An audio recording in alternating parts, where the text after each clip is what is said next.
Hey family, before we dive into today's video, I'd really appreciate your support.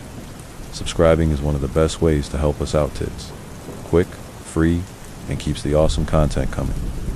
Every listen, like, and share truly means a lot. Let's keep this channel growing. Thank you so much. I found out my wife had been cheating on me for about 4 years, and even went as far as to leave our son in the hospital, just so she could go have fun with her affair partner in my world. And everything I had believed in came crashing down, of course. I couldn't let it go, so I decided to ruin her life and make her regret ever cheating. I am 33 meters, and my wife, N.A., is 32.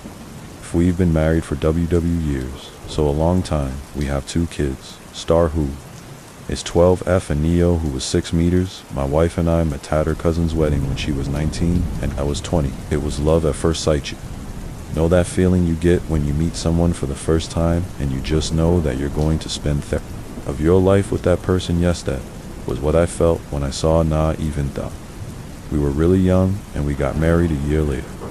After she got pregnant with our daughter, Star, I was going to marry Na, so when she said she was pregnant, I didn't mind. In fact, I was happy. Becoming a father is only of the biggest joys I ever experienced. The parents, on the other hand, were entropy, and they thought that she had baby trapped me. I didn't listen to my parents and brushed them off, because I knew my parents, as proud upper-class people, I say upper-class cause, that's what my parents like to call themselves, law. I come from generational wealth and NATO's, not so. My parents believed that if I were ever to get married, I would get married to someone from an upper-class family. My parents also believed that Na had baby trapped me because I had told them Na, and I were really surprised when she had gotten pregnant. She had an IUD, but we brushed it off because one knew that an IUD wasn't 100% guaranteed.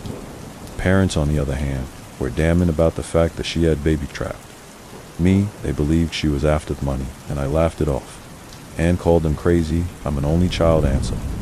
I stand to inherit everything. Looking back now, I realized my parents were right, and if I could turn back the hands off the clock, I would have listened. Totham, my parents, though, refused to have any to do with the wedding unless Nina sent a prop to avoid arguments, in case it was not a big deal. And surely, signed, we had a destination date, because it had always been Nina's dream. I was more of a low-key person. There's this nonchalance that comes with being born in wealth. I guess he had gotten used to it, and it no longer turned. My head life had been that way right from the day I was born, so why would it freak me now? Na, on the other hand, came from a poor home, so she wasn't really used to it. She wanted a big wedding, and that was what we had. I didn't really care, as long as she washed her pee. And so I went ahead with whatever she wanted. My parents paid for thwarting, because Na and I couldn't have it as we were both still students. Despite the fact that my parents disliked Na, I had already made up amendment to marry her, and they had no choice to attend and pay for the wedding, as it was either they paid or I would pay for it out of my trust fund, and they didn't want that. My parents believe of it. If I paid for it out of my trust fund, I would blow away all the cash. It was a funny and absurd thought, because of me trust fund held millions. I was Watu would call a trust fund baby, LOL. But anyways, our wedding went on, apart from an occasional snide remarks from Nida's parents and family, who felt that my parents and family members were then eventually a full-blown quarrel between them, LOL. The marriage went on without hitch. The first few years off marriage, Na and I busied ourselves with college and taking care of our daughter Star. And after we graduated, things eased up a bit. I started working for my date and was earning close to 7 figures a year. That made me the sole provider in-house, which I didn't mind.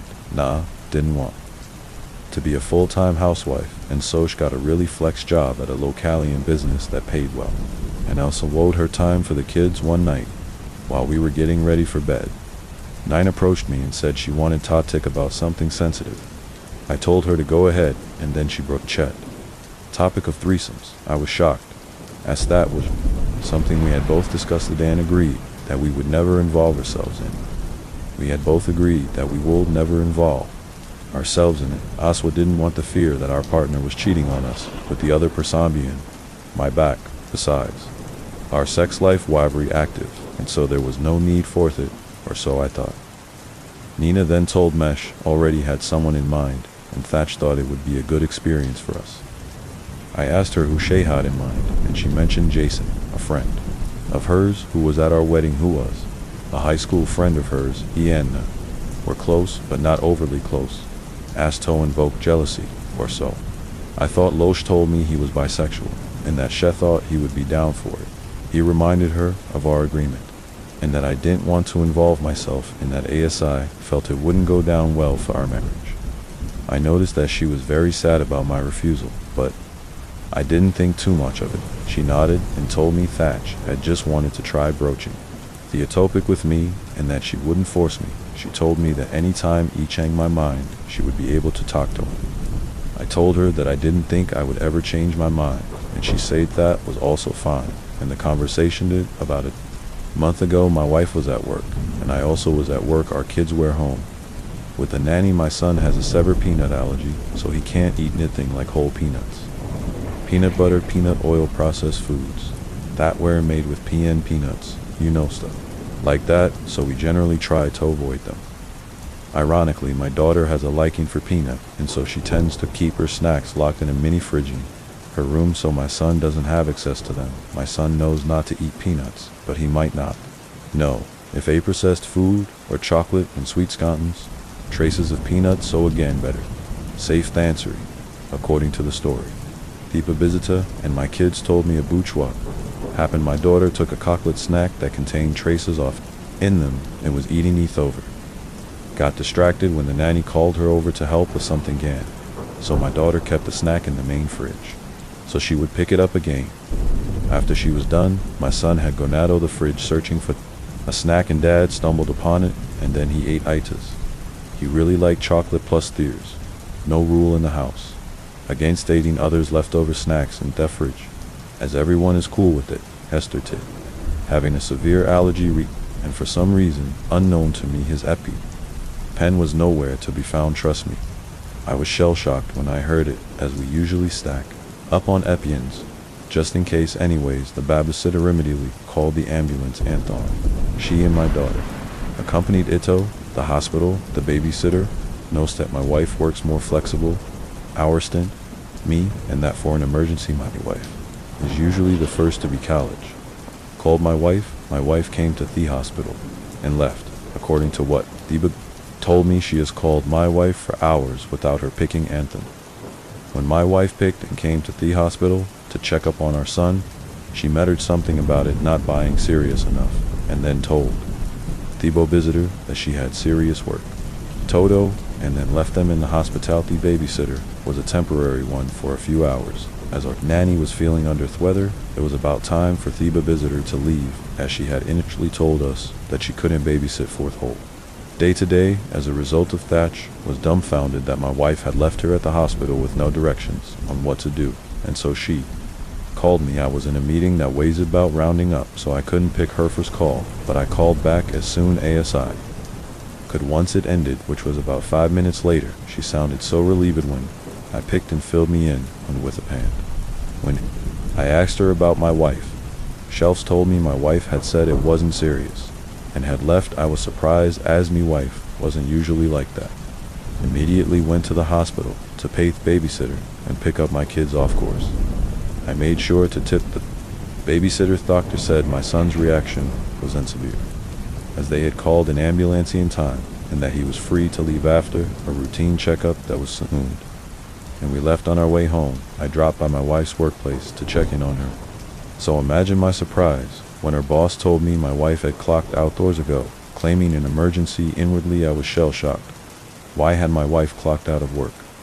I wondered. I would have understood if I had met her at the hospital, but if it wasn't our son's allergy, then what was the emergency? Immediately became worried, because I assumed that my wife must have been feeling under the weather, and that must have made her clock out and go home. Suffix. Imagine my surprise when I found out that my wife was not at home. And when I called her phone, she told me she was at work. I immediately became suspicious. I decided not to call her out in her lie and tell her that I had just left her workplace 30 minutes ago. I had a feeling that if I called her out, she would just cover it up with another Leon. so I pretended as if I knew nothing, briefed her on what the doctor had said about our kid when she asked, and then told her. I was waiting for her to come home. When my wife came home, I acted as if nothing was wrong. We joked, laughed on, ate dinner together, then put the kids to bed. We talked before she went told as I told her. I had to work late, and she was okay with it, because it was a thing I did. Sometimes I waited for harder to fall asleep, and in the meantime, I played games on my laptop in my iPhone. After a few hours, when I was sure she was asleep, I went to our room and took her phone. Unlocking her phone was easy, as we knew each other's passwords. Looking back now, I realized that my wife had given me no reason to doubt that she was cheating. She covered up everything so well, from giving me reasonable beliefs about her absences, to making sure I had all the passwords and access to all her devices, so I would never suspect she was doing something. My wife was smart, but I was smarter. I unlocked her phone with her password and checked everything from her WhatsApp to her iMessage to her photos. I went through every texting upon her phone that I knew she used regularly. At first, I ignored Facebook. It wasn't something my wife used regularly. She used it sparsely to check updates on her old high school friends and distant family members, and also to make sure that people that didn't have her number or Gmail could reach her, like say, an old high school buddy looking reconnect. But realizing I had checked everything, and I couldn't find anything any evidence of her cheating or planning anything. I decided to check her Facebook, and on opening it, I realized that there was an app lock on it. I was immediately suspicious, and my sixth senses were tingling. Why was there an app lock on her Facebook when there wasn't any app lock on her other apps? I also didn't know the password to the app lock, and I couldn't even guess it. The security question was also one. I didn't know the answer to the security question. A single question. It said, when Ishi's birthday? Who birthday? I wondered. Each read my birthday, our son's birthday, her dad's birthday, and even her grandest birthday. All to no avail. I couldn't guess who this his was, just as I was on the verge of giving up. I remembered submitting my wife had an iPad that she used to use, and her Facebook was probably still logged in. In the iPad, she had gotten a new iPad and had given it to our kids, but I didn't remember.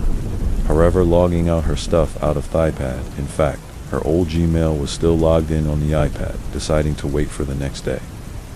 I waited for my wife to go to work and my kids to school. Then I searched for the iPad after she had gotten the new one, and then gave the iPad to the kids. Our kids had eventually discarded. When they got a new one, regardless of that, the iPad was still fully functional, so I booted it back on and charged it. After waiting for the iPad to charge for a while, it and checked Facebook. I was right. Her Facebook was still logged in.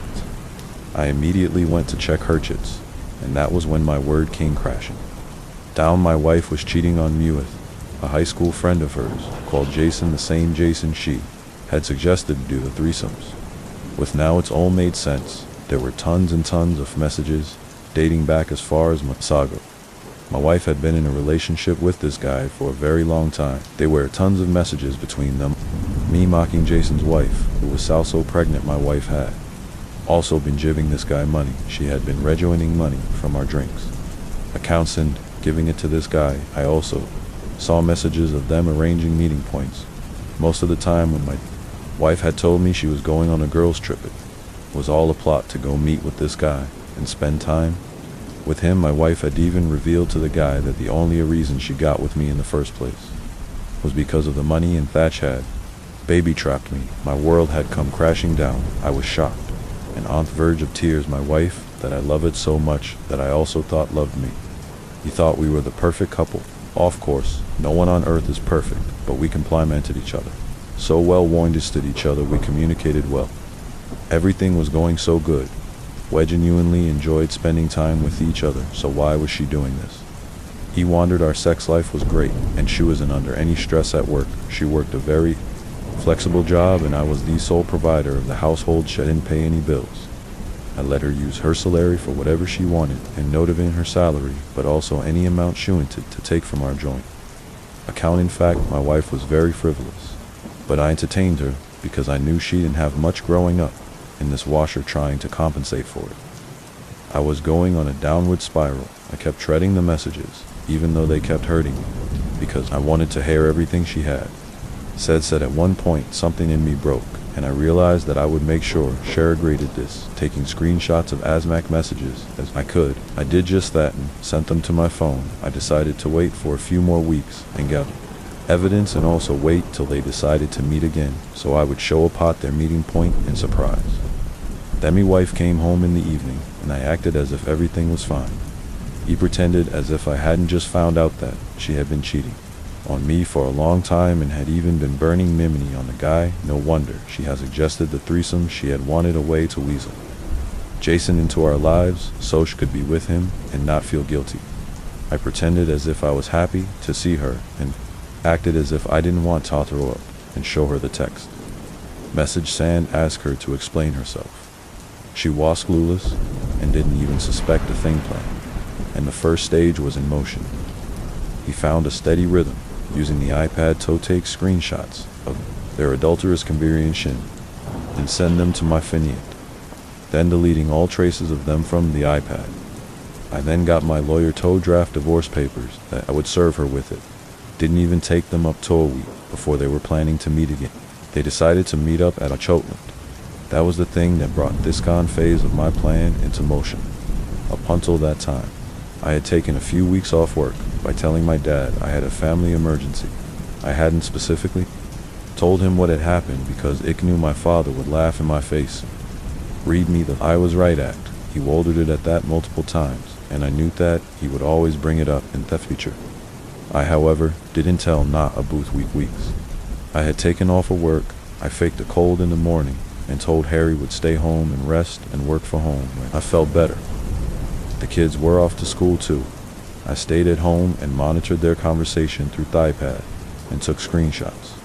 Up until Wenna arrived at the hotel before him and booked the hotel room. She then told him the hotel room's number she was in, so he would head up to meet her without Evan asking at the front desk. I took moral screenshots of the conversation and kept iPad in my office. I then went to my printer and printed out a lot of desk screenshots on physical paper and photocopy. A lot of copies. I kept some in a huge brown envelope and held some in my hands. I drove to the hotel and headed up to the hotel room. I didn't even need to ask them at the front desk back house. I already knew the room number from their conversation on Facebook.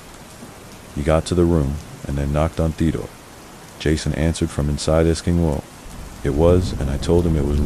He said he hadn't ordered room service, and I told him it was complimentary room service. I guess he must have decided that there was no harm in answering, because he came up to Theodore to answer. The shock on his face was worth recording. He was shirtless. An owl hat on with a towel on. Seeing me, his jaw has dropped wide open, almost comically, LOL. I heard my wife's voice asking him what was wrong, and so I pushed him to the side softly, so my wife's wool. See, it was me. She was lying on Thebe, and was only covering herself with duvet. She was obviously naked under when she saw me. She almost turned tossed in one, would have thought I was Medusa, with the way she froze. LOL. A notice.